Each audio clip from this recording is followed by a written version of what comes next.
I'm Michelle Jones, and I decided to do this on productive struggle.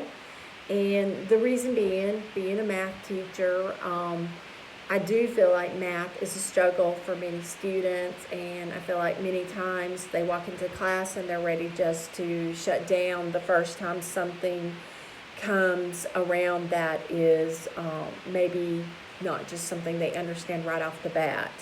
And they're used to being smart. Many of my students are used to getting things quickly. So when a concept comes forward and they struggle with it, they tend to want to shut down.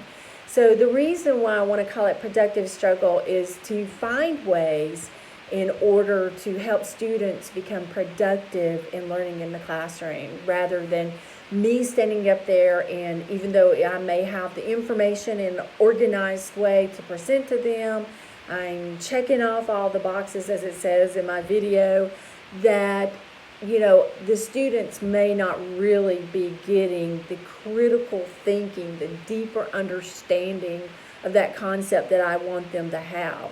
So the first thing I want the students to be when they walk in the classroom is I want them to be inquiring. Are they asking questions? How can they be more creative in the way that they're thinking about this particular concept? So many times in a classroom, what I feel like might be productive is to have a problem there in front of them that maybe they know some of how to do it, maybe they understand order of operation, but then there may be some techniques about that problem that they don't understand, that they have to try to figure out, oh, well, I need to do factoring here first or something. But put them into groups and let them look at the problems, discuss the problems, and maybe try to come up with a solution for that problem. Like, for instance, with my Algebra 1 class, I just taught them how to factor. And then we started talking about how to solve a quadratic equation by looking at the parabola on the graph. Well, maybe if I give them a problem, set it equal to 0, and then a graph, and then say, okay, now I want you to figure out how to solve this quadratic equation. And give them about 10 minutes to discuss it and maybe come up with a way that they can solve it. So that's teaching them to think more deeply about that and to come up ways together. And we'll talk more about that in just a minute.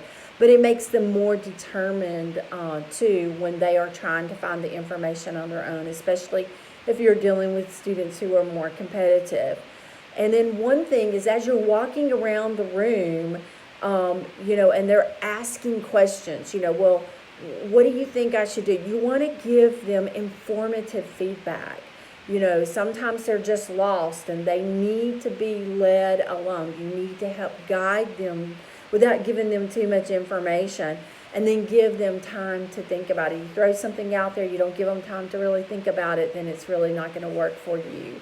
Then getting to the conceptual understanding. Are their mistakes going to lead them to a deeper understanding of the problem? Because they're going to make mistakes, especially like in the scenario I was just saying in the classroom of having them try to figure something out on their own. Yes, they're going to make mistakes, but will those mistakes help lead them to a deeper learning situation? Also, when students create questions on their own, is this going to help them lead to a deeper understanding? What are the questions that the students have? Rather than me saying, okay, asking the questions where maybe it's a hit or miss situation. This way they're giving me the questions so that I know that every question is being addressed that the students may have. What will I have the students figure out? So ahead of time, I want to know what are the goals that I want to help lead the students to. Also, the context. I want to create an environment of learning. And, I want to lead the students to that goal, to that activity. I want them to think in the way that I want them, or in other words, I want them to get to that point. So I have to help guide them. I need to think ahead. How can I help keep their thought process going in this case that I gave, that they're solving a quadratic equation, to figure out, yes, I need to factor this quadratic equation. I need to set each factor to 0. So it's a process, and we need to get them in that context of thinking, this is what I need to do. A collaboration, already we've been talking about, but we need to share out in class.